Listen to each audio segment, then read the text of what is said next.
Right before my parents conceived me, my mom stared my dad in the eyes and asked, "What if a big boy was just a little fucker?" And my dad said, "Yeah, let's do it." And then they had me. Okay, so I'm just gonna record this. But basically there's this like side of YouTube where people upload like videos of baby monkeys, and all of the comments are like role playing how they would like torture these baby monkeys to death. And it's like no one knows what is going on. So I went on this date and she said she had a type of personality. Which type? It's nothing. I went on a date with someone who thinks they're an aquarium. Wobbly wobble, wobble, wobbin', ass wobbly wobble, wobble, wobbin', ass wobbly wobble, wobbly wobble, wobbly wobble, wobbly wobble, wobbly wobble, wobbly wobble, wobbly wobble, wobbly wobble, wobbin', ass wobble, wobbin', ass wobble, wobbin', ass wobble, wobbin', ass wobble, wobbin'. All right, motherfuckers, it's been St. Patrick's Day. We've been celebrating it downtown in Southie the only way we know how, which is by alienating people of non-Irish blood. This is pretty much what you're missing out on right here. Yeah, it's fucking hilarious, right? The bar's full, it's fucking hilarious. Oh, there your mother! You're POV, you're walking in Boston minding your own business. That was good. He would be correct calling us faggots as we walk by the TAM while it's full. Jesus Christ. That was good. Now, thankfully, it's not all bad. We've had some really colorful encounters, especially, including at a bar. In fact, I'm hoping that both of you can help me tell the story finally on the show, because both of you were there. Oh, yeah. Not with an especially Boston character. D, do you want to open this one up? Holy shit. So, I don't know, Noah and I were fucking, we're at the Silhouette Lounge. And me. And Jen. Oh my god, that's right. Yeah, I'm so sorry. Alright, let's start over. Sorry, baby, you're forgettable. Fuck. Alright. So we're all chilling at the Silhouette Lounge in fucking, Alston. The one dive bar that's reached a harmony with the handful of college kids that make their way away from Tits or the Ave and still retain some charm with like the regulars that have been there and the 40-plus-year-old Dominican guy who can destroy everybody at pool. And for you non-Bostoners, TITS stands for Tavern in the Square. Nah, it might as well just be the same thing. All right, good point. Hi, there it is. Hey, actually, we just got a surprise guest. Everybody, thank you, Ralph. Everybody put your hands together for me. Head bitch. I was there when it happened. I was at the TAM. I was the guy that said faggot. You were the girl who said faggot. Well, that video was pre-transition, so that's why nobody's pinpointed me in it yet. D was just in the middle of telling the story right at the beginning. It was all three of us, main hosts, main gang, Genevieve, D, and I, at the Silhouette to get along with the regulars and the 40-plus-year-old Dominican man who can destroy everyone at pool. Oh, yeah, that guy. It's a great vibe, and they have a nice little smoking area. Love that guy. I think, I think he broke his arm and then retrained himself to play pool with the other arm as his non-dominant becoming his dominant. That's how fucking good he is. Yeah, that guy's a machine. Yeah, that guy's spent a decade just getting better again. Shouts out to you, my guy. He's living the hustler's lifestyle. What's his name? I don't know. We didn't even bother to get the guy's name. We're awful. No. I think just because everybody knew him as Sil Legend, Sil Pool Killer, Sil Killer. Sil Killer. Oh, shouts out to the Sil Killer. Absolutely. Okay. So there's a smoking what section. The fuck are you eating? Shut the fuck. You eating a sandwich, bro? Listen, I spent all day trying to make a bootleg music video in Microsoft 3D Movie Maker. I didn't have time to eat, all right? Yeah, he's earned this. All right, finally, D. What's happening in the smoking section?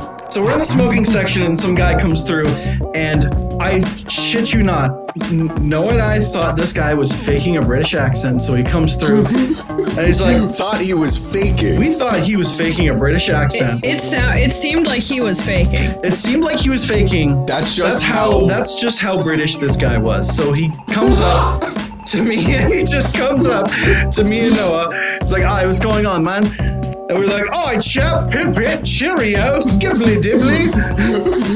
I think you're a little overselling it maybe, but I believe you said cheerio, mate, and you weren't even being like obnoxious with it. And I chimed in immediately after. I don't know if he noticed you, which is the thing. I immediately chimed in after. Oh, cheerio, mate. Yeah, all that same shit. Trying to make it like a fun greeting. It went on for like at least like 30 seconds, and he was enjoying it at first. Like he was enjoying it at first. He actually like before Noah really shit the bed here. You want to describe how I did that? I don't even remember what you said, please. I can't do a British accent at all. We have our backs to the wall of the like brick exterior of the like outdoor shed smoking area that you can access by the back of the sill. And he makes the round, comes around. We have those initial greetings, and I think that he is being so excessively British that it has to be a joke. So I stared this man who's larger than me, like probably could have bodied any of us, maybe not Jen. He stares me in the eyes, and I say, "Oi, Mary Poppin was giving me a boppin', now I'm floating from the waist down," and I make a blowjob motion with my fucking hand towards my crotch, and he's silent. Yeah, he just stops in his tracks and looks at me. Yeah, the smile drops off of his face immediately. The energy of the smoking area changed. Like, it was tangible. Afterwards, he told me, "I thought you were gonna die." Yeah. Because he looks at me and like slowly closes his mouth like a dog beginning to grit its teeth and says, "You know what? I should just fucking punch you, mate. I should crack your skull against this wall right here." What the fuck did you just say to me? I don't remember how you killed yourself. I literally, I'm having traumatic recall of this, and I don't remember how the fuck you got out of this at all. I think we were like, oh my god, we're so sorry. We thought you were faking it, bro. We groveled. Dude, I'm sorry that you were so assaultingly British that we all didn't believe you were real as a person. Oh man, and that's just worse. Yeah, that's just making. I feel like that just you know, Jamaican in a normal situation that would just make it worse. But no. After chatting him up about some UK garage or garage. Yeah, that's how I got out of it. As I said, I love burial. That's how we got out of it. Oh, and then he hit on me. Oh yeah. Oh, did he? You would have stood your ground. I mean, not really. He just said something like after this interaction, and you guys kind of smoothed it over with him, he asked all of us our names, and we went around and we like shook hands with him. And I remember when I told him my name, he said some stupid shit like, "Oh, beautiful name, even more beautiful face," or something. And I was like, "Oh yeah, that's right." Yeah, the basic shit that you have to deal with every day of your goddamn life. But we were like, but I was so, I mean, I had literally just watched Noah's life flash before my eyes that I didn't. I was just grateful, you know, you weren't getting fucking pummeled. So I was like, thanks, man. Appreciate that. Part of why I bring this up, unless somebody else has something to say about this particularly, but part of why I bring this up is I was hanging out with good friends, neighbor Brendan, friend of the show, scholar, philosopher, comic icon, musical icon, educator. We are smoking and chatting on our porch, and I'm approached by another similarly British individual. This, I can only describe him as being a little lanky, built like a cartoon evil doctor, except he was also dressed and acted like that British guy from the Borderlands games. He had like a dusty old Wild West, like big hat. I don't know if that's a fedora, you know, cowboy hat, and lots of layered coats, a pea coat and whatnot, fingerless ratty gloves. He had a Chinese newspaper in his left hand and a bowl in his right. And he also had a book in German coming out of like his breast pocket. Walks up to us as we're talking and says something to the effect of, "Hello, lads. Would either of you mind to shield me from the wind?" And I see that he's about to light up. So I go, "Yeah, sure." And he walks up to me and I give him the windshield as he smokes it. And immediately after goes, "Thank you," and gives it to me as if I was going to take a hit. And I'm flattered, but I say, "No, fine." And he goes, "Oh, you are a gentleman and a scholar, sir. Thank you." And immediately walks away. You met the perfect Redditor. Yes, no, absolutely. Like this, there's certain things that make me think this guy was accruing and putting on this worldly affect. It really was like the most epic Reddit could be.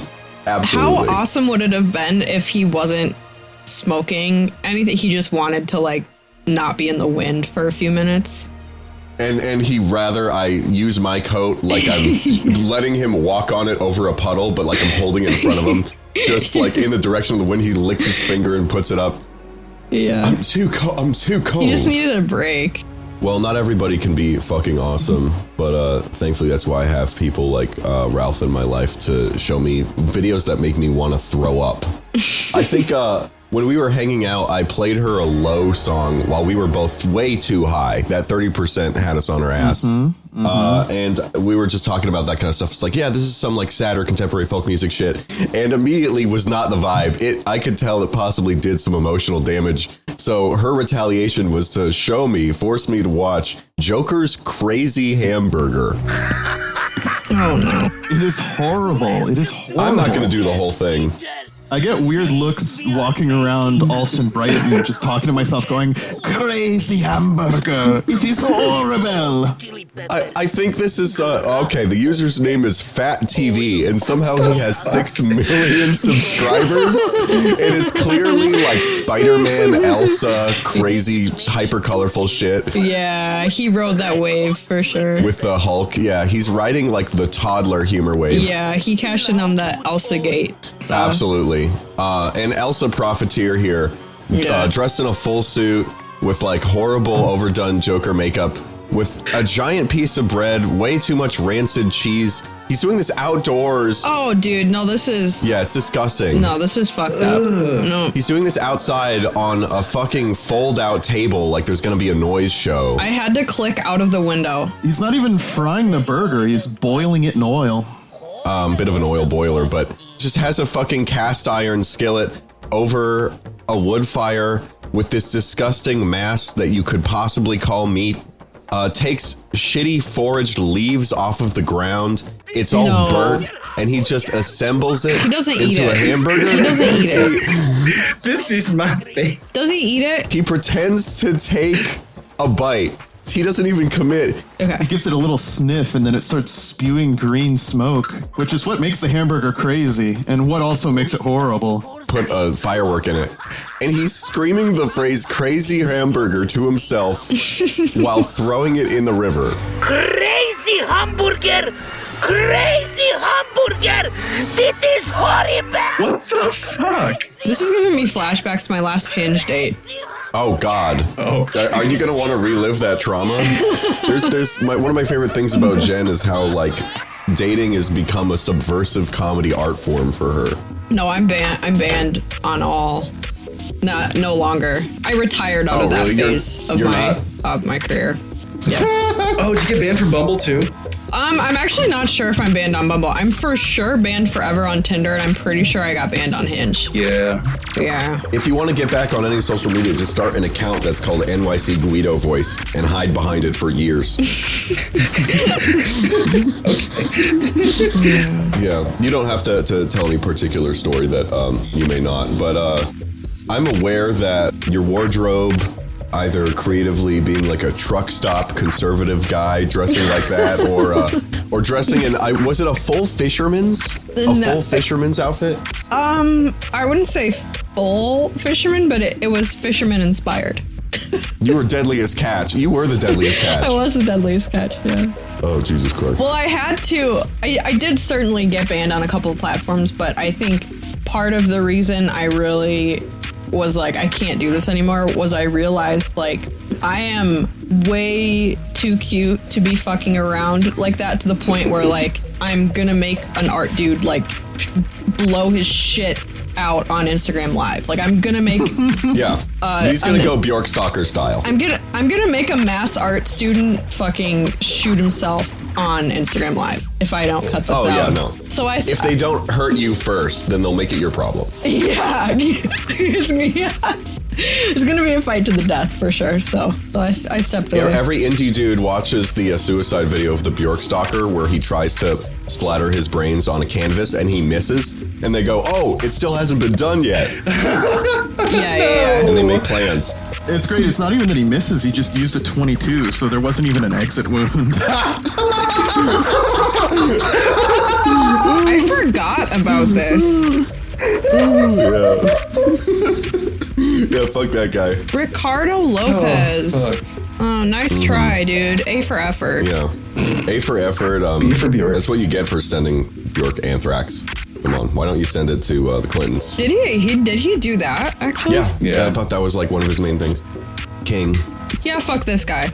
I wouldn't. Yeah, he totally missed the canvas 100%. Like, not even. There's like not even any shrapnel. Oh, buddy. All right. Hey, buddy, D.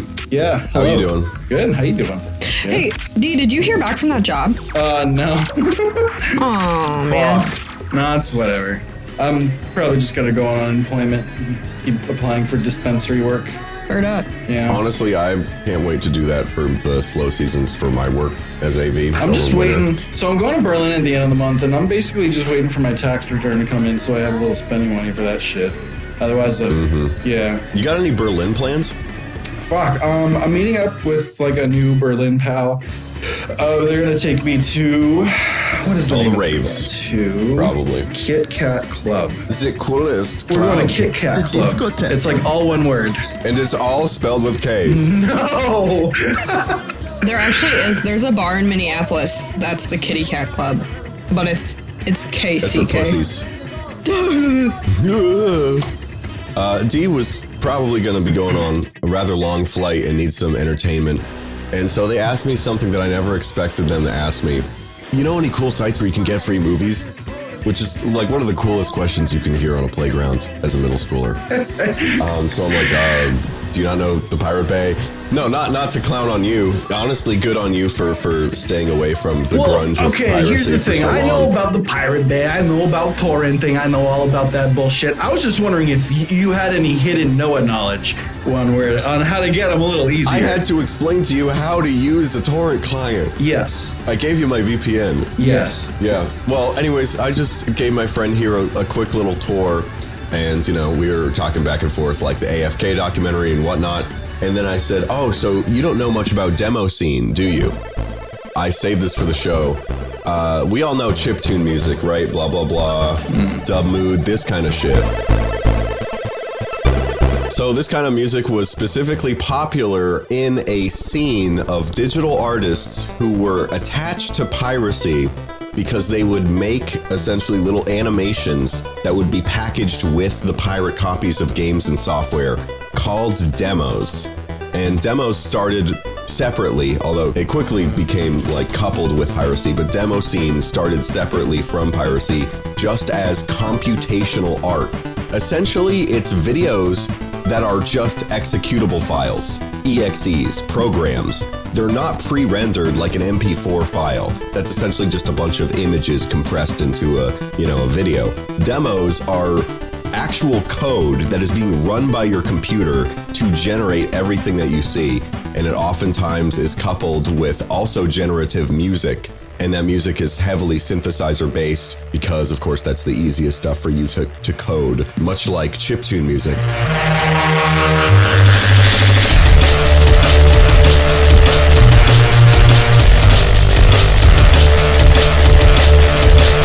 Holy shit, this is sick. Yeah, this rules. This shit went crazy in Sweden, Eastern Europe.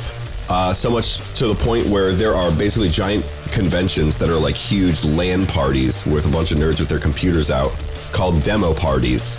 Well, one of the biggest ones in Europe being called Revision. And they will just have a like convention hall or general session room with a giant projector screen and speakers, and then just rows and rows and rows of people on their computers, like there hanging out and programming, kind of like a game jam or something, live programming animations and music that would then be judged as parts of like a tournament. And they were all super into every facet of EDM, everything from classics like jungle to modern dubstep stuff.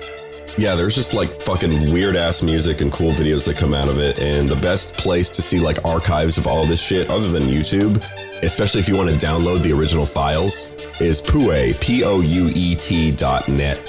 The last bastion for fucking awesome ass Web 1.0 design where shit looks like old school on purpose.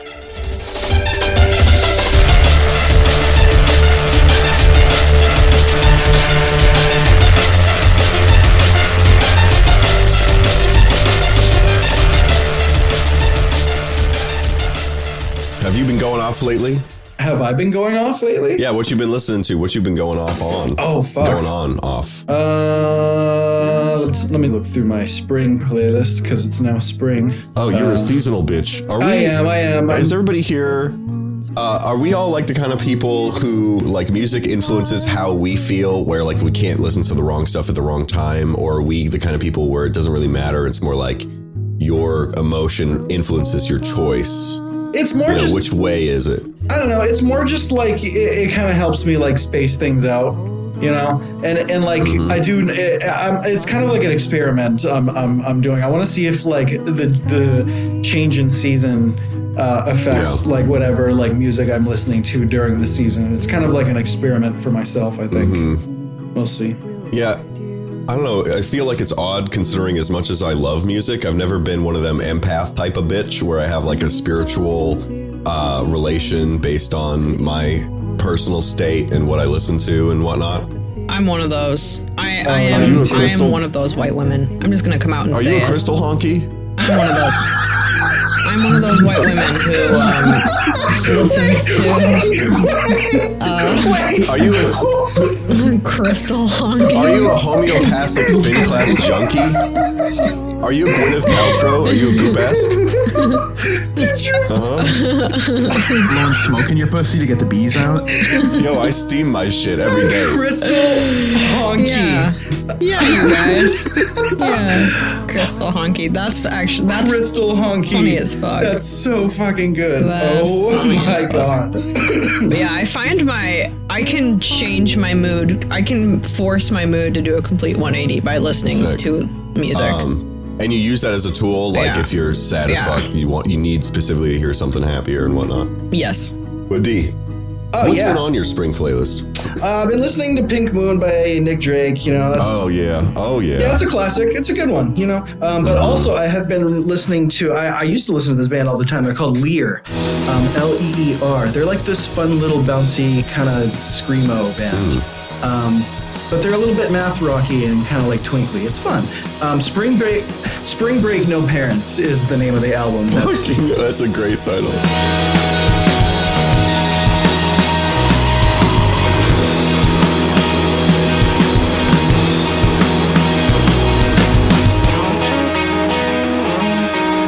Okay, I like it. Oh yeah, it's fun. I'm having fun already. Yeah, no, they're actually tight. This is the kind of uppity cracker stuff that I knew influenced the both of you in your youths. I believe our friend Mathrock Marcos in the Discord would really dig this one. You're looking for this bright, cheery, but energetic aggression to get you pumped and clear your mind and reset your soul. So these guys, yeah, exactly. So I've been listening to these guys and also the Reptilian. I listen to them a lot in the springtime for some reason. I've noticed they're pretty similar to this. They got a little more of they're a little more on the math rock side, but they're really fun too. Nice. Their album, oh god, what is it? I think it's Full Health.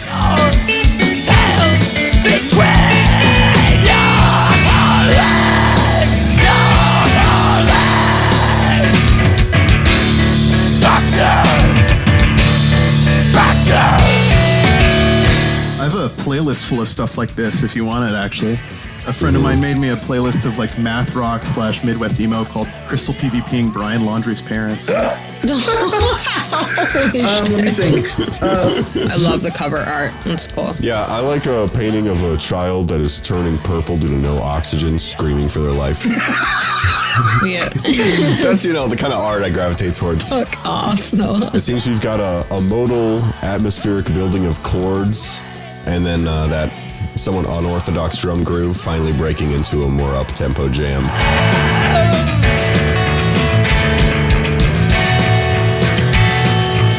It's a pretty and ethereal blanket put on top of an upbeat, familiar teen prog scenario. Also, I'm hearing like no harmonic distortion or crunch or overdrive on any of the guitars right now. Oh yeah, it's like all jazz. Honestly is a bold choice. I got a couple things that remind me of this in various ways, but I'd rather pinpoint. And I believe you've been having some thoughts regarding emo. Oh my god, all right. So you are the masochist who will think about emo more than I. So here's the thing. So we're all familiar. Everybody strap in. D's taking us to class. All right, I'm logged in. So we're all familiar with the band The Cure and the Smiths. Sure. And we're both familiar, and I'm sure we're all here familiar. Yeah, I've been on TikTok a couple times. And I'm sure we're all familiar with both vocalists of the band, Robert Smith and fucking Morrissey. Greatest altruist Morrissey. One of the most respected personalities of our time. Oh, God. But right up there with Seth Putnam. Gigi Allen. And Mark Kozelek. Gigi Allen. And Harvey Weinstein. Kurt Dog. Oh, God.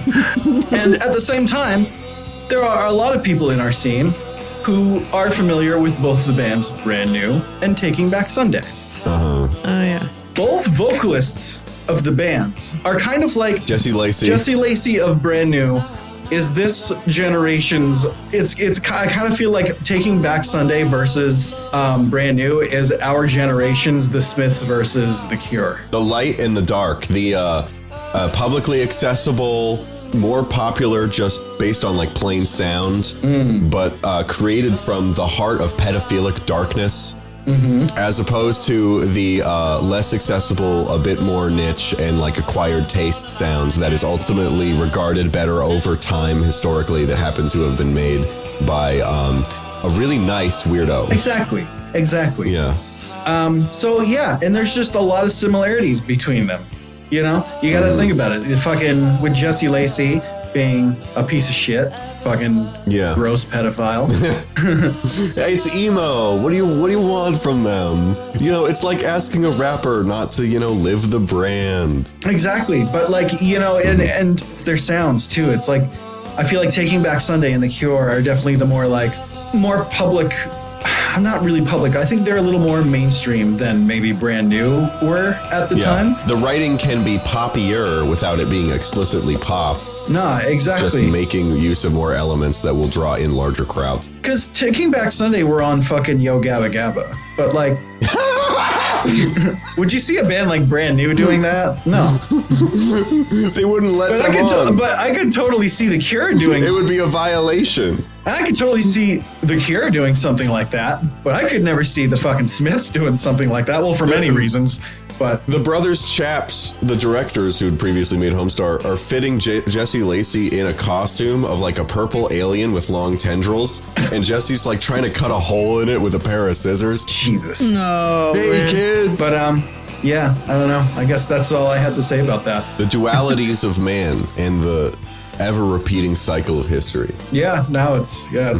If I may bring up another story about the dualities of man. All right. If there's time in the schedule for it, I suggest you pull up the video I sent. It's Carlito. This is the one man who can bring a peace to Russia and Ukraine right now. Carlito Russkij Pusskij, if I'm pronouncing it correctly. Russkij Pusskij. I'm not pronouncing it correctly. Released in 2008.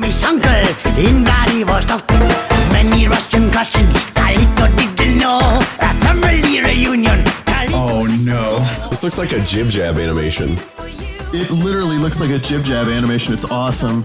This is I believe, Norwegian individual doing a caricature of a Mexican person who's invited to Russia and is adored by traditional Russian babes. And the thing is, this is a side act of his. Carlito is like a side project. His main project is Dr. Bombay, where he plays an Indian man. No.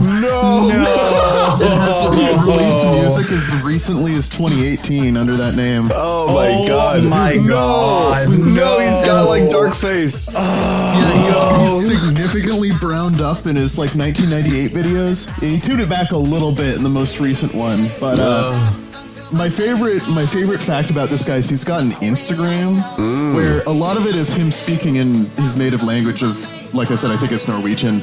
but you can see like what he looks like under the makeup in his videos, and he's got a big tattoo on his neck that says diabetic. Whoa! I think his name is Johnny Jacobson with a K. Yeah. Fucking. Yeah, and nobody really says anything about him being racist. I found like one article talking about it. At the very least, racialist. The thing is, he seems like a genuinely just like an idiot. Like he doesn't. If you watch the videos where he's like talking to the camera, he's just like rambling. I think he's just a guy that the record company found and wanted to try to make him into like an Avicii competitor, and it never quite took off. Avicii competitor? And right as you say that, he has an RIP Avicii post on his Instagram. So if you go back to YouTube and pull up the most recent video he posted, Stockholm to Bombay. No. He references quite a few things in this, but he does this like, I don't know if he's learned any actual like Hindi or if he just speaks gibberish during his fills. Like, it sounds like gibberish. The music video is awesome because they just, once the guitar fill hits on the chorus, you'll see how he's trying to be like an Avicii competitor. I mean, to me, he's more of a Crazy Frog competitor so far. Yeah, that's what I'm feeling. And it is. And possibly a David Duke competitor. Oh, God. Yeah. They're fitting him out with the whole big studio reverb, millennial whoop chant chorus. When he's speaking English right there, that's not his accent naturally, is it? No, he's done so many characters, I think he's become lost in the sauce and doesn't know his original voice anymore. He's like fucking Matt Farley, shouts out, listen to this. A man who's known to assimilate identities to the point where his original one has washed away. Oh, and you can kind of see his neck tattoo right there, diabetic. Yeah. It's the TIC poking out. Google Dr. Bombay diabetic tattoo. That's a great Google to have. How the fuck have I never heard about this? And there's like there's videos of him playing concerts. Like I think he played like Lollapalooza at one point or something like that, where he's playing for these huge crowds and they go crazy for him. Apparently he's like sort of a local success, or was, and like I see a lot of comments on his YouTube videos that was like, I've been bumping this since it came out in 1998 and I still love Dr. Bombay to this day. Dude, this is the kind of shit that like alongside someone who looks like Ed Sheeran being famous makes me think that like we're living in a fucking simulation, because I just don't there's understand either the genuine takeoff. The entire world has been suffering a gas leak since the 60s.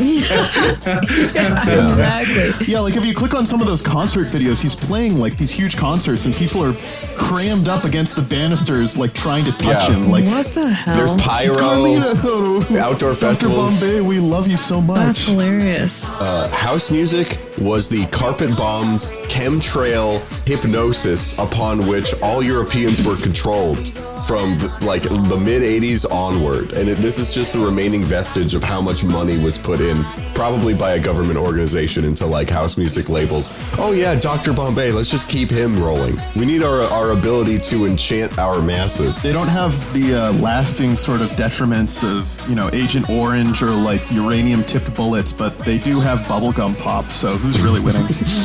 If you want to see the final version of his psychiatric break, go on YouTube and look up Dr. MacDo. Dr. MacDo is his third character. So he did Mexican, he did Indian, and his final character, Dr. MacDo, is Scottish. Oh. All right, well, that's all right. That's probably like the most okay one. Yeah, that's okay, I guess.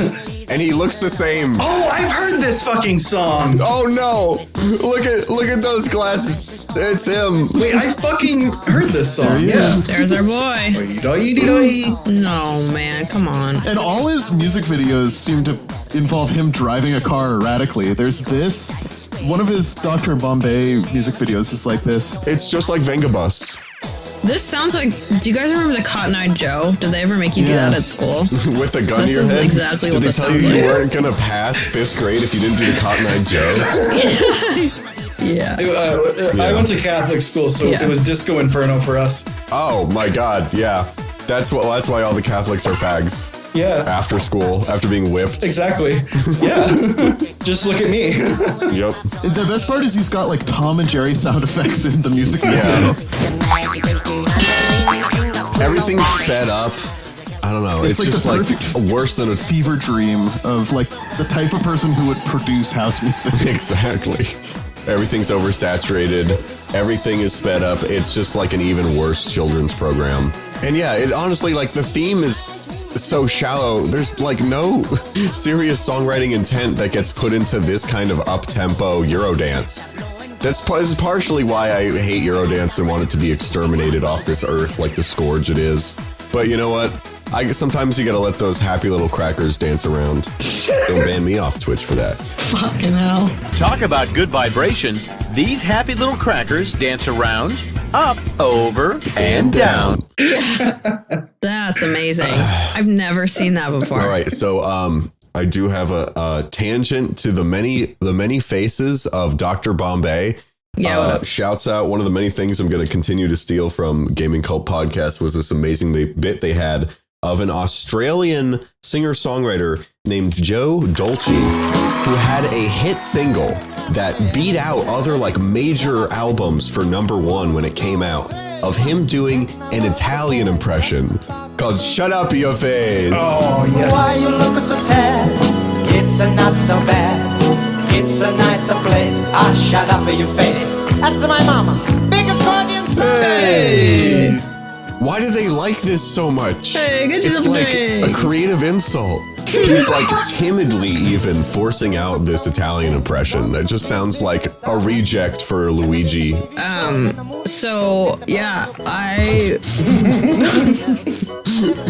the wave of 2019 casual racism towards Italians is really coming back to me. I don't know. I kind of love that. Yeah. If you look white, tastes good. If it acts white, if it smells white, if it talks white, you know. Shut up your face. Yeah, shut up your face. That's what I Shut up your face. All right, finally. So I used to only listen to music on YouTube, but that got like really obnoxious, and I caved and started paying for Apple Music.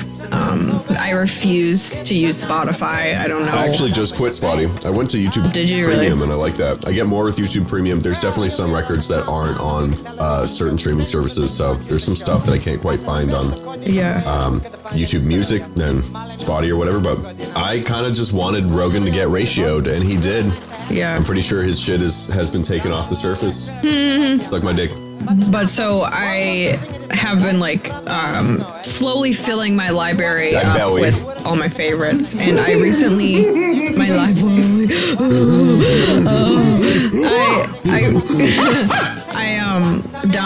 re-downloaded my favorite Converge album. Oh fuck yeah. Oh. You Fail Me. Yeah, and I've been listening to that while I've been running. I've been training really hard. For nationals. I'm training for a half marathon. For regionals. Right now.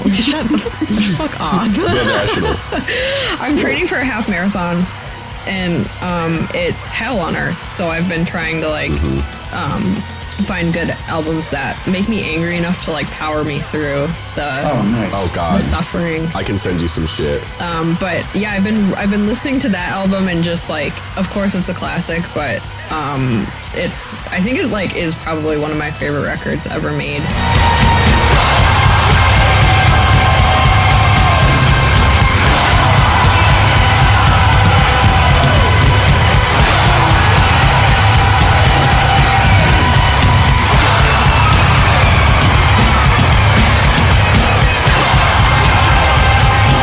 Also, I'm actually looking at the Redux, which is, I think, a remaster. I like the Redux. Yeah, so I've been discovering that Genevieve's a hardcore bro at heart. There's good people in there. About halfway through the song, they start doing, the guitar starts doing these like resolution. Yeah. Playing a tremolo solo, layering in some polyphonic motions over the chugging bass line. Yeah, no, I love shit that very gradually creeps in the theme. Yeah. Where it's just like tribal or minimalist until like overbearingly the weight of tension crushes down when it adds in the primary riff or chordal theme that was behind the song the whole time. Yeah. they have always been pretty amazing. Yeah. There's a bit of a divisive argument that's gone on in the underground heavy and metal scenes for a little while now about how popular Kurt Ballou's production is, because he is extremely talented at making very aggressive genres have lots of timbral clarity. Lots of people who love more rough, I guess you could call it 90s death metal type mixing, or, you know, classic black metal kinds of mixing and arrangement are afraid that, like, the nuances and the grit and the flair and style that comes from unorthodox or not professional music production is getting erased by the Death Wish Records wave of people making records like Kurt Ballou. I don't see it as being some sort of dire problem. I kind of just think that those people are just sad that something that they don't like as much is more popular. Yeah, just wanted to put that out there. It's a apples and oranges scenario. You don't need to be getting your buns up in a twist because not everybody's listening to fucking Hexen. It's one of the things that people make a joke about it being like recorded on a potato. Yeah, this sounds fucking terrible. I love it. Yes. I love it. We love. But it sounds horrible. Gorgeous girls love harsh noise. That meme that's going around that's like showing up to the harsh noise show looking like a Barbie doll is me. That's literally just me. Like that's like just as obnoxious as every other TikTok trend. That's people like, I just discovered Arca. A kid, a handful of kids out there are being like, oh my god, I just heard Sophie, love her, can't wait to see her live. Yeah. Rest in peace. No, you're cutting that. You're not putting that. You're not posting that on the internet. Yeah, no, I refuse to be associated with that, dude. Yeah, okay, I am. Yeah. Anyways, she looks kind of weird though. Just continuing on cut Sophie jokes. Yeah. Why she looks so weird though? Fuck. Classic. There was when Sophie passed, there was all these people were like, I think like tweeting, and it was probably on TikTok too. All these people were Charlie XCX, who Sophie produced a lot of music for, and they were really good friends. Charlie was obviously posting about how, heartbroken she was that her friend had passed away, and there was a hashtag like "We Love Charlie" or something like that. Yeah. And I'm not sure if you guys know, but there's like a Zoomer like TikTok celebrity named Charlie D'Amelio who did not know who Sophie was and thought that people were just tweeting "We love Charlie" oh my god at her. So she made this like video like about how much she loved her fans and like how like just this like appreciation video about like this hashtag you guys are doing is so sweet, and like it just had no idea. It was like so fucking funny. It was like it was next level shit. It was awesome. That's just like the TikToks where people will go to like, some really powerful, emotive, ominous art installation at a Holocaust memorial in Europe. No. And they'll just post the video of it out of context and say vibes and not say that it was from a Holocaust memorial. Yeah. Don't you love the internet age that we're in? Everyone's so connected. We totally know everything, and there's no confusion at all. There's no confusion. And it can't be manipulated in any way. So actually about the harder music that you were recommending, Jen, and the more mathcore upbeat music that you were recommending, D, I believe one of our users in the Discord sent me this new latest, I think, debut self-titled record from a group called Clout Chaser. That's fun. Very cool. It's a fun name. They're basically a dirtier Hella with more of a focus on your popular math rock, Midwest upbeat prog sound. Right. But they are still just like burly and insane Oh yeah, fuck. Yeah, I like this. Yeah, and coming at it with like a really irreverent lightheartedness. Oh yeah, I'm fucking adding this. Like they're just a couple of guys having fun by doing crazy shit.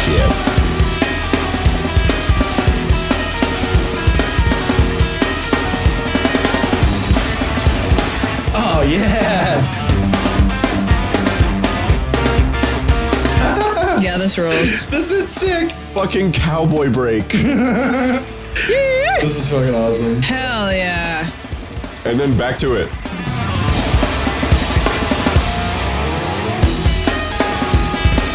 But yeah, they have some cool riffs like that. Oh and, yeah, this plenty is of fucking fun. varied, groovy songs. I love a two-piece. I don't know what about it, but like so many of my favorite rock bands are just feel way more dynamic and personal and have so much like individual flair to how the songs are written and performed. It's like having fewer people somehow like cuts out inhibitions to a particular creative goal, and it will just become more uniquely a combination of like the two people involved. So shouts out Clout Chaser. And I'm actually going to turn the guns towards our guest here, Ralph. Oh, actually, you've been posting some TikToks. Yeah, I looked up Auschwitz on TikTok and found quite the variety of content, including an Anne Frank stan page that posts Anne Frank fan cams with like cute effects and stuff. Yes. Yeah, check out that most recent link I sent you. Oh my God, what am I looking at? No way. This is like a little CapCut compilation snippet of like different movies. Different depictions of Anne Frank. If you click on the account, there's about 100 of them. Different films depictions of Anne Frank with like, you know, trendy throwback pop music over it. I think my favorite video I found looking through the Auschwitz hashtag is... Why are you looking through that hashtag? This genre of people like making like TikTok educational videos, but it's about their trip to Auschwitz, and they're like, it's the TikTok like text-to-speech voice. It's like, I took a trip to Auschwitz. No. Oh, we don't need to tread on this. Yeah, TikTok is really not the greatest platform for all of human expression. Ralph, just as mature as your sense of humor, you have an extremely mature musical taste. I believe you're the closest of my friends who has a pulse on whatever the 19-year-olds are into today. Something Tyler the Creator. Something. Do you want to prove me wrong? Proving that I have an immature music taste. I don't know. I just gave you a prompt. All right, let me. You could go either way. Pull up LSD by A$AP Rocky, because there's a really funny ad lib in it at one point.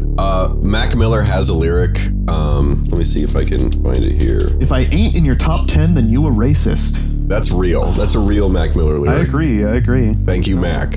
I'll just go for the Love, Sex, Dreams music video from A$AP Rocky. Man, his whole lyrical career was just lyrical miracle drug stuff.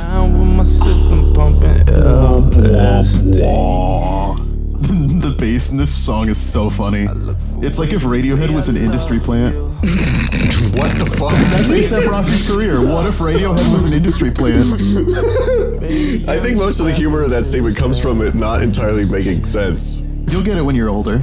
He would gravitate towards the instrumentals that Radiohead uses and go, whoa, that's trippy, and then just add a youthful narrative of partying over it. I mean, he full-on sampled Morrissey and like co-credited Morrissey on a song of his. Oh my fucking God. Pretty lies, LSD.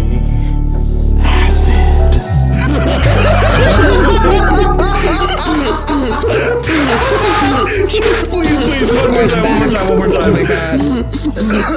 Wait, listen. What the fuck did I miss? He's just singing about LSD, being a fucking stoner. You gotta hear this whisper ad-lib.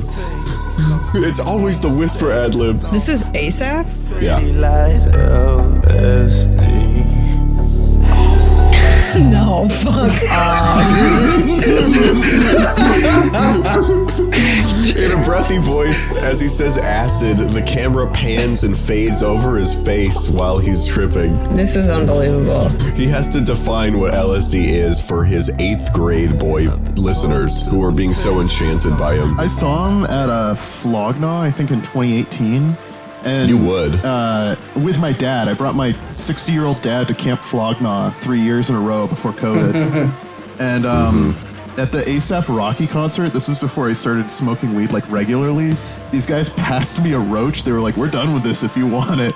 I hit it, and then he started playing this song. He was like, I just want everyone to chill out right now. I just want everybody to be cool and have a good time. I know we've been moshing a lot, but this song means a lot to me. And then he played that song and went, acid, on stage in his own head. And I was high off 3 hits of weed, and I was like, this is so fucking awesome. 3 hits.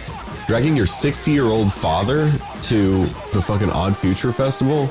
He loves it. He has Golf Wang merchandise that he wears regularly. Oh my man. That's amazing. God. I want to see if I can find a photo of him soy-facing in his Camp Flognaw beanie. I don't know if I'm cringing or if I'm jealous. Something about that feels kind of awesome. Yeah, I'm here for it. No, I love this. I think this is awesome. I would be surprised that he has enough moisture in his body to last on those campgrounds. The thing is, they don't let you bring in like a bottle of water, right? But if you have a sealed pack of water, they let you bring it in. So he brings in like a 12 rack of water bottles in a That's backpack. actually pretty clever. And he wears like khaki shorts. and Cute. Here's a picture of me and him, I think at 2019 Flognaw. Oh. Look at that. I love that for him. You were so fucking different. I maybe would recognize you. Cute. I had the repressor beard going. It was awesome. The repressor? Yeah. Oh, actually, this rules. Yeah. He's got the Camp Flognaw shirt. He's got the Camp Flognaw hat. That's so cute. And he's straight chilling in Dodger Stadium. It's so fucking funny. Adorable. Mr. Drake is having a good time. He loves it. He's like, you always take me to these crazy concerts, and I love going. That's wholesome as fuck. Every concert I take him to, no matter what, he goes, man, everybody was smoking weed. I didn't think I would do that any chance in hell, but there was a concert that I knew I would want my friends and family to experience, anyone to experience before they die. So actually, just last night, I have a show report. I invited my parents to come with me, and they did, to see Rick McGuire solo of Pile playing at Church of the Covenant downtown in Boston. And the whole thing was live streamed. I'm not a spiritual person, but this performance was nothing short of like ascendant. His solo performance rig is guitar and a synthesizer to his left that he does some loops with, and an organ synth pedal, basically to play bass notes, like a set of pedals, kind of like the pedals that you would find on an organ, but just as a separate controller below him. Holy shit. As well as all the pedals and effects and loopers that he has in front of him. And he is very gracefully, calmly juggling various layers coming in and out around his usual singer-songwriter structure. There was also a grand piano in the church, which he made use of off-stream after the main performance. But it was nothing different than the same level of like god tier performance quality and writing quality that I've yapped about for this guy many episodes before this, so I really don't need to harp on it too much. Shit was insane. They fucking lit up the facade or the altar with like LED lights, like slowly, ambiently lighting the area. And my parents before then were like, so he's a solo artist, but he's in the band, but he's playing the music from the band. How does he do that? How do you translate the music? They literally don't know anything about music, so it's hard for someone to cram in an explanation about arrangements. So I'm just like, just wait till you see it. They didn't really know exactly what they were going into. They probably felt a little comfortable because the crowd wasn't just like your usual hip, like indie rock crowd. It was definitely all ages and pretty split with every demographic and whatnot. And by the end of it, they came out and were like, that was amazing. So I converted my parents. And rip to anybody who did not get a chance to go.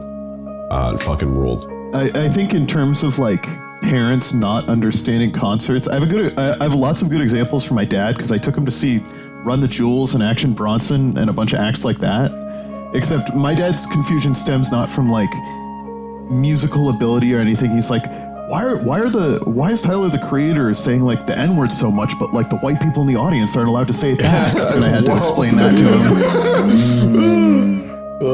Why is the sky blue? It's weird because his parents were like a big part of like the civil rights movement in North Carolina, and he just doesn't get it. He fortunately understood after I talked to him for a little bit, but music, much like food, film, any other form of communicative, experiential, communal art, it's just how we fucking meet each other in the middle. And so you can clearly show and educate people about different things, including your own fucking dipshit ass, crusty ass parents. I am very lucky my mom's the shit, except all the things that I don't repeat that she says in private. But you know what? We're all right. We're doing all right. And speaking of colorful personalities, just like our parents, people who approach these art forms from the outside, if they don't have like the common experience or popular knowledge. There is an artist who I believe three of us, except for Jen, are aware of. I can't wait to get Jen's reaction to this. D knows, Ralph definitely knows. This is an artist who is a middle-aged Jamaican man living in Maine, I believe, or New England somewhere, named Chief Kufre. Yeah. I'm just gonna play you a couple songs. Time to see you nude by Chief Kufre. Oh, it's time to see you kiss. It's time to see you kiss, oh, forever, oh. It's time to see you nude. Oh my god. Oh yeah, I remember this. See you nude, oh, forever, oh. It's time to see you dance, oh. It's time to see you dance. Time to see you nude. Kiss. Did he just say time to see you kiss forever? Forever. It's time to see you bend over forever. It's time to see you nude. Oh, it's time to see your pussy caro. I love it. Yeah, this is amazing. I believe I said to D when I was essentially forcing them to listen to this in the car on our way to when we all saw Jackass Forever, I described Chief Kufre as the Afrobeat Daniel Johnston, an outsider musician who is approaching it with almost juvenile wonder and innocence and simplicity, but they're an adult. They happen to have all of the mental faculties of an adult. And with Chief's manner of songwriting, he pretty much just sings or scats and does whatever you call this talk singing over pre-recorded loops that he finds on keyboards. Honestly, reminds me more of like Wesley Willis than Daniel Johnston. Significantly closer, but yeah. So I just looked him up, and he's originally from Calabar, Nigeria. Oh, my bad. Yeah, and although he claims to work in the financial district of New York, the couple appear to reside in Boston, where he works as a supply teacher. Ah, a what teacher? A supply teacher. SUPPLY. Yes. I think that's what the Boston school system calls like substitute teachers. It is. That's what it is. Yeah. Okay. Yeah. Well, I would fucking love to have Chief Kufre as my substitute teacher, especially if he came in and gave us this lesson on one Sir Unfortunately Disgraceful individual, Bill Cosby, with his own original song, Bill Cosby's Big Nightmare. This is Chief Kufre with my millions of fans with Bill Crosby's Nightmare. What goes around comes around. Oh yeah, okay. Hey, what goes around comes around. Whoa, oh, what goes around does come around, my friend. The beat is actually kind of really hot. It fucking goes, dude. I kind of love this beat. Yeah. My friend. You see, if you want 6 prisons in your backyard, 6 prisons, they will give it to you. But if you want 1 school, they will drop your feet. Or after school program. After school Mr. programs. Bill Cosby knew all this. Mr. Bill Cosby knew all this. He owes the black people apology. He owes the poor white people apology for all this. He owes the black people of America apology. Bill Crosby owes of America an apology. He owes the poor white. This continues for 9 fucking minutes. Let's go. Well, at least we can say he's on the right side of things. Yo, absolutely. Yeah, he's on the right side of this for sure. It also just stands to be mentioned that if you look at his records, and I'm going to his albums and singles tab on YouTube, and just look at how many fucking albums he has, especially ones with the same cover art. This guy's like the Viper. Different titles. His genre. Yeah, this is Afrobeat Viper. Oh, man. And with less crack cocaine. Anyways, he's on the right side of history, but just to go over some of his album titles, American Love Girl, American Love Games, American Sexy Girl, Love Hot Sex, World Love Potion, American Spoiled Greedy Girls, New York Girl 2, American Greedy Girl, Lady Star, American World Star, Light of Stars, American Star Force 1, World Beauty Star, Star of Love, Star of Mercy, Star Music of Hope, Sexy American Star, Sexy Europe Star, Show Love Worldwide Star. Not to mention the more overtly political albums of his, Gays and Lesbians Pride Parade Worldwide /USA. And I believe he has records that say share this record and spread the word in the title. Stop Beating and Bashing Gays, Lesbians Worldwide /USA. A song titled Chicago People Tribal War Dance Against Ignorance, Racism, Gang Wars, Killings. Wow. Yeah, I love this guy. Chief Kufra's fucking bass. This is Chief Kufra with my millions of fans with Chicago this beat rules. People's Tribal War Dance against ignorance, against racism, against gang warfare, against our children falling out of school, against our children killing each other. Yeah! It's like we're walking by, we're the unwashed masses, as he's proselytizing into like a children's toy mic over a keyboard loop with like a single cymbal. And we are hearing what he's saying and we're going, oh fuck. And we're being like radicalized in the moment. Chief Kufra radicalized me. There's also a song titled I Need to Sex You Now. Here comes Chief Kufra with I Need to Sex You Now. I need to kiss you now. No. Yeah, this guy's amazing. This is so good. I love him. Can we get him on the show? Yeah, can we please get this guy on the show? Especially considering that he's from New England Boston. or Boston area. I am absolutely hoping to do some sort of interview with Chief Kufra. Love this guy. He's prolific as fuck. I Yeah. mean, I really respect that. Oh my god. An album called Pimp Your Pussycat, Big Pimp, Calabar People of Nigeria. Yeah, come on, dude. An album called Super Women, Paris Gold. Hell yeah. Also, his graphic design in the early days was really on point. I'm thinking of bootlegging, making bootleg shirts. Get your merch at fluid.show right now, fluid.show. I'm wearing my Fluid Show shirt right now. Oh yeah, she bought that long sleeve. Yeah, but I'm really thinking of making a bootleg of the cover art for the, I think, primary self-titled album, Chief Kufre. He's just such a swaggy individual. Yeah. I actually planned a plug for your merch, if there's time for that at some point. Hell yeah. I have a plug pitch for the Troll Union shirt. What's your pitch? What's your plug?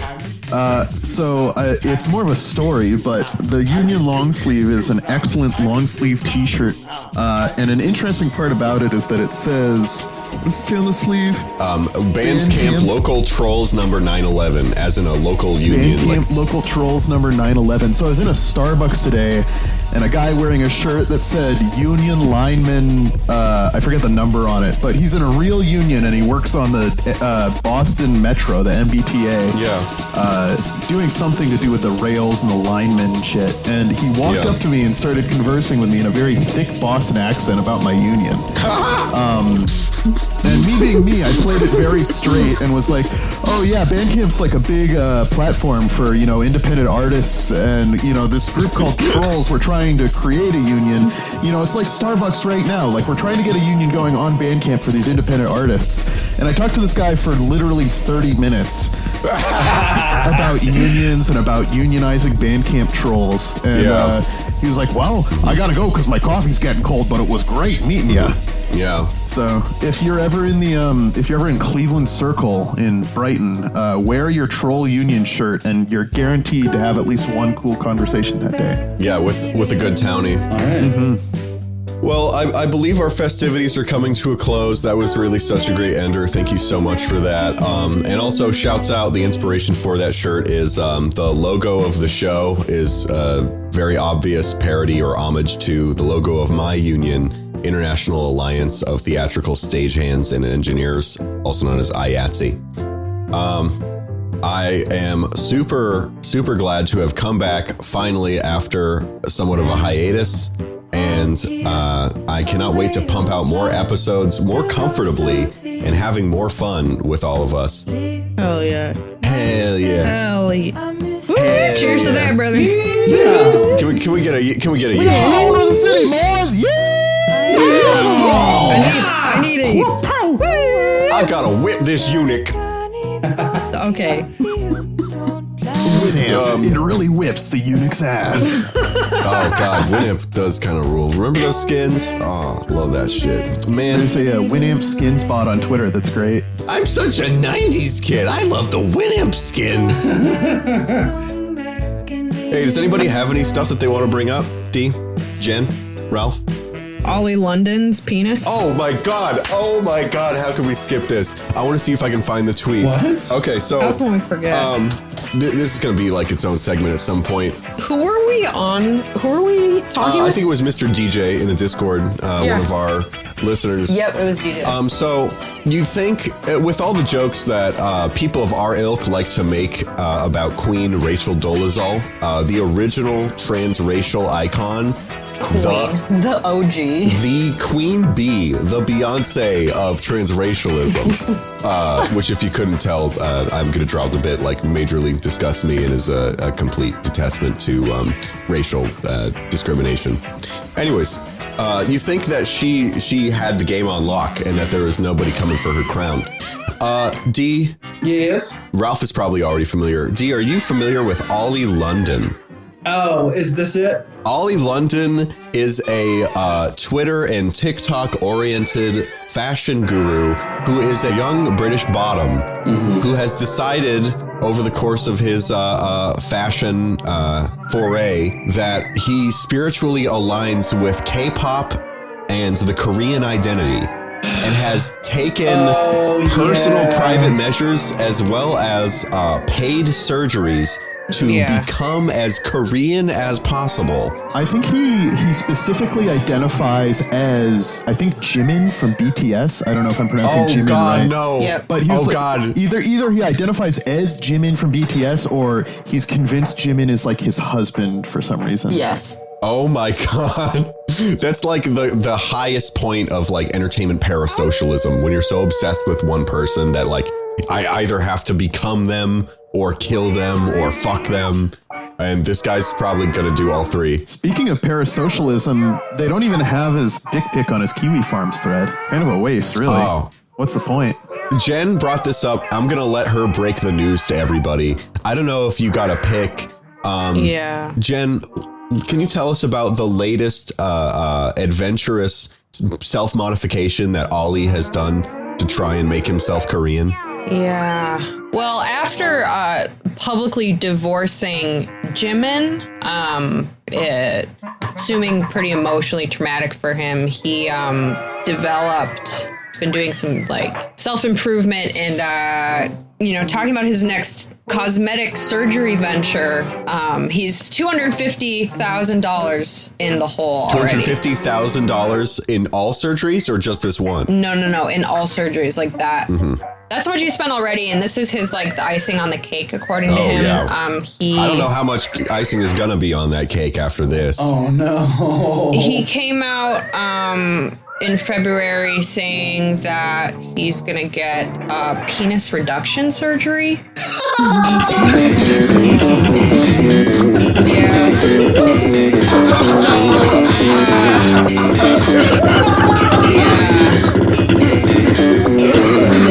Alright, the influencer who? The influencer who is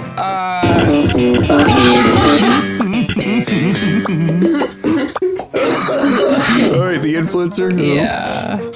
He has been quoted as saying they're planning to have a penis reduction surgery to match their perception of average penis sizes in Korea. It's racist too. It is racist. I mean, obviously it was racist It to is. match their perception of the average. Well, that's actually what happened when we were talking with DJ. I didn't even think of the racial connotation. I thought that it was like a Jimin thing. Like a flex. Like A no, flex. like I thought he was like, my dick is so huge that I have to get it reduced on its own. No, but there is the extra better layer that this is specifically to be even more racist than he already was. Yeah, he clarified that this is this is like very fucking racist. The intention behind the surgery was to be, and I quote, 100% Korean. This is the 1% that he's missing. Oh my fucking god. He's shooting for 3.5 inches. Shooting for fuck you, dude. Fuck He apparently has done like some I'm not sure where he got that number, but that's what he's going for. He did get some blowback, surprisingly enough. He's not gonna in the future. Blowback season 2 now on streaming services. All right, you guys. I think we can wrap it up here.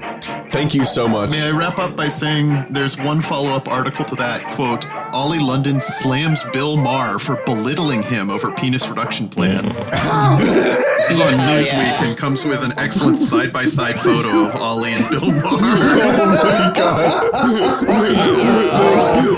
That pic has to go in the cover art. Oh you my think god. they're gonna have a dick measuring contest? I hope they do. Metaphorically, philosophically, yes. All right, thank you guys so much. All right, I love you all of y'all. Thanks, team. All right, much love. Love you guys. Bye. Fluid.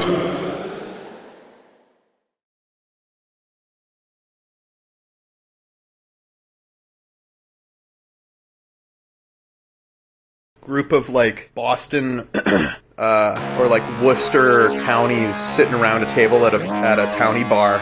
Yeah, they got this new thing. It's called like penile retentive bottom surgery or something. So she had like a pussy and a cock.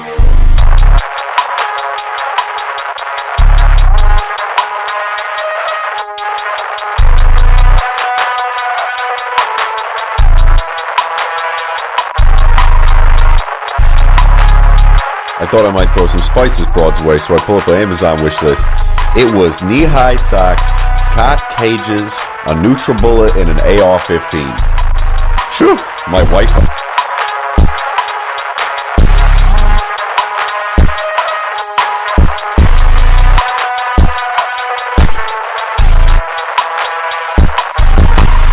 Yeah, I got my buddy down at the shop there making her a custom cock cage because, you know, she's kind of big, so it's hard for her to fit in like the normal size ones.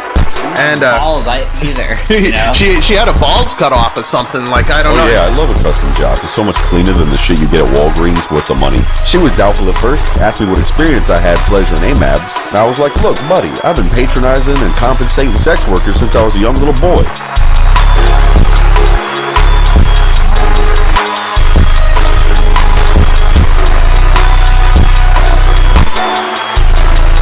Just don't ask any of these girls how the sausage is made, you know, or dissected, should I say. Ooh, she showed me some internet gifs that I'm seeing them every time I close my eyes now. She was like, you ever seen 2 kids in a sandbox? Well, how about 5 kids? And they're X-Acto knives.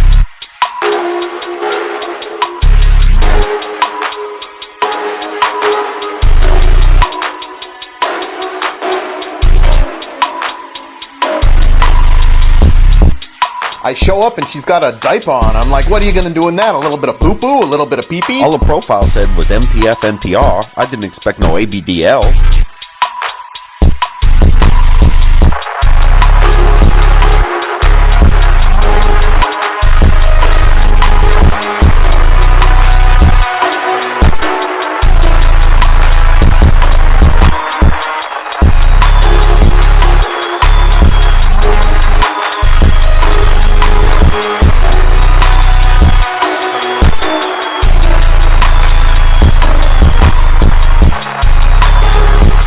she started all this estrogen shit, she looked like me, a 450-pound New Englander.